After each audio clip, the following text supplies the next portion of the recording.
But what you have to do on occasion is you have to clean out your composter. And you can see here, it has some beets in it. Actually, those are Brussels sprouts. It has some Brussels sprouts in it, has some other things in there. Those things I will move to the side and I will put in a container because they're gonna go back into the composter. I'm not trying to collect that. I just need to collect these things off the top, and I will set them to the side, and the worms will also go into this container because I'm not trying to collect the worms per se. I need to move them out of this substrate, which at this point is pretty broken down. Once it breaks down, I'll show you what the next stage of what I'm going to do with that is. Okay, yeah. A lot of nice stuff in here, but you end up with something that looks like this.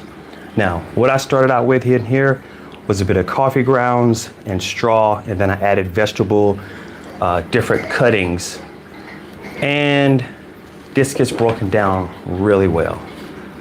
And you can see, I don't know if you can make them out, there's some worms in here.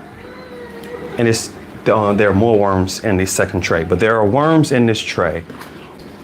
Take this nice brown, really it's compost at this stage, and I put it here, and this has a grate on it, and I just kind of work it around, work it through, and the smaller pieces will fall through. Typically, those are the worm castings that will fall through. Everything that collects above, I'll put in this pot.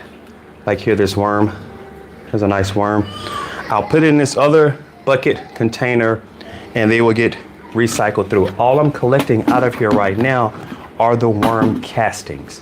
So I'll dig around in here, move this compost over, and this it has an earthy smell. If you wonder what it's like having this in your home, it has a top on it, and of course the top has holes in it because you definitely need aeration. This is definitely an aerated process. You don't want to this not have air in it. You also don't end up having to add any moisture to it because there's a lot of moisture coming out of the vegetables. You can see there's some straw mixed in here. And what I'm gonna do, just take that and I'm gonna separate this out, get a bit moved over, and then just kind of moving around. The worm castings are falling through to the bottom, and then everything that doesn't fall through, I'll put into the other bucket, and that'll be recycled again. The worms don't tend to go through because the holes are smaller than they are.